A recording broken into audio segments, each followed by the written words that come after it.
Pokračujem ďalej. Pred Vianocami som nahrala úvodné video a spomenula som tam niečo ako kurz zázrakov. Kanál kurzu zázrakov. Viete, ide o to, aby sme sa každý našli vo svojom živote tak, ako ho môžeme mať, lepší, krajší, šťastnejší. A povedzme si úprimne, to bytie, skutočné žitie v šťastí a v radosti máme každý vo svojich rukách. Takže poďme sa k tomu priblížiť. Kto som? To by sa mal každý opýtať sám seba a začať hľadať sám seba. Ja som rada, že ste tu práve teraz a že ste to práve vy, ktorí ma sledujete ďalej. A nebudem to robiť všetko s nejakou reklamou, s nejakým lákaním ľudí k pozornosti. Ten, kto má prísť a má byť, tak ten príde a ten bude. O čom som teda hlboko presvedčená. A o čom to teda je? Tak je to teraz práve tu, v tomto čase. O nás, o každom jedincovi, ktorý je unikátny a dôležitý, hlavne pre seba. A keď je dôležitý pre seba, tak je potom dôležitý pre celé svoje okolie. A samozrejme pre miesto, kde žije, krajinu, v ktorej sa to miesto nachádza, kontinent a celá planéta.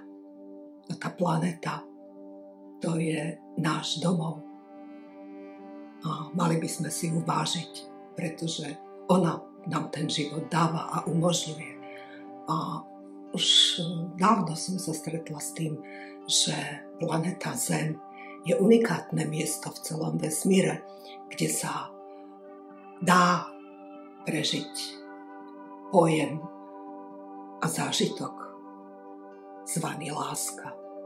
A láska je to, čo bytosti, ktoré sa tu narodili, naozaj hľadajú a je skutočne veľmi dobre, keď to nachádzajú. Takže poďme si to rozmeniť na drobné. Kto som? Ja napríklad. Ste to aj vy. Som trojjediná bytosť. Mám svoje fyzické telo, svoju myseľ, ktorej sa dá hovoriť aj ego, a svoju dušu, o ktorej sa tvrdí, že je nesmrteľná. Takže poďme si to približiť. Čo je to vlastne to moje telo? Je to fyzický prejav mojej bytosti na tejto planéte, lebo táto planéta okrem tej eterickej skúsenosti s láskou má svoj protipol a ním je matéria. A nie každý sa spriateli s tou matériou a nie každý dokáže vyťažiť z tej matérie to, čo by mohol. A ono sa to paradoxne dá, len sa to treba naučiť. A verte mi, že všetko, čo má fungovať, je vždy veľmi jednoduché. A na to, aby sme to dosiahli, potrebujeme používať a využívať primeranosť. Zvykne sa jej hovoriť aj stredná zlatá cesta. No, takže to naše fyzické telo umožňuje našej mysli, alebo teda tomu egu a našej duši byť tu, v tej trojjedinej bytosti práve teraz. To fyzické telo je geniálne. Vždy, keď sa nad tým hlbšie zamyslím, tak s úctou sa skláňam a hovorím vďaka, že bolo niečo také stvorené, ako je to fyzické ľudské telo, pretože to fyzické ľudské telo je naozaj až povedala by som predimenzované, pretože je to o tom, že mohli by sme teda veci robiť tak správne, ako mi o to ide, aby som vám o tom povedala. Ale koľkonásobne porušujeme a ako často porušujeme to, čo je to ideálne pre nás. Veľmi veľakrát. A to telo to napriek tomu všetkému dáva. A keď sa s tým nestotožňujeme a prepíname tie svoje možnosti, tak nám to začne dávať najavo najprv malými signálmi, a keď nepočúvame, tak tie signály sú vždy silnejšie a silnejšie a nakoniec nás to zastaví. Ale nejde tu o to, aby sme došli až k tej samotnej hranici, kde nás to zastaví.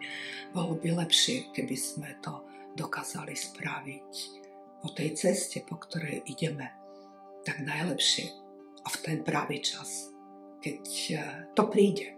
Hej. Mysel, takzvané ego, je neoddeliteľnou súčasťou našej bytosti. Cez mysel k nám prichádza poznanie, prichádzajú informácie, ktoré sú jednak z okolia širšieho či bližšieho. Jednak sú to aj naše vlastné prežitky, ktoré sú s nami od nášho narodenia a súvisia nielen s každým z nás, ale aj s našimi rodičmi, čo sú ochotní a schopní nám dávať, lebo keď nepoznajú všetky tie veci, ktoré sú dôležité, tak vám to nevedia odovzdať. Nie, že by nechceli, proste nevedia. Hej? No ale poďme teda k tomu zázraku, o ktorom teda ten kurz má byť. Hej? A ten prvý zázrak je to, keď sa dostaneme k tomu, že vieme sa naozaj postarať o seba ako o fyzické telo. Druhým tým zázrakom je, keď sa dokážeme postarať o to svoje ego alebo mysel a rozpoznať, prečo sme tu, čo nás baví a čo môžeme začať robiť tak, aby nás to robilo šťastnými.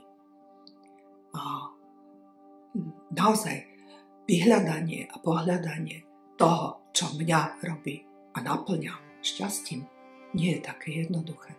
Ale možno, že práve tu sa k tomu postupne dopracujeme. Lebo len keď robím to, čo ma baví, tak len vtedy môžem byť šťastná. Alebo keď je to muž, tak šťastný. Hej? No a tým tretím zázrakom vo vašom živote je tá vaša duša, ktorá chce ten osobitný prístup k sebe samej, aby mohla byť šťastná a aby dostávala a hľadala. Dostávala signály a hľadala to, čo má v sebe. A možno, že sa aj dopracovala k tomu, že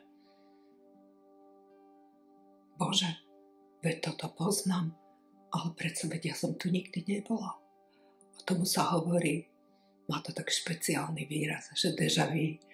A to je prežitok miesta, na ktorom som už bol alebo bola, ale nie v tomto živote, niekedy inokedy. A to miesto je vám dôverne známe. Nemusí to byť vo vašej krajine, alebo vo vašom meste, alebo v blízkom okolí. Môže to byť úplne na opačnom konci zemegule. A to je taký tretí zázrak, o ktorom som vám chcela povedať.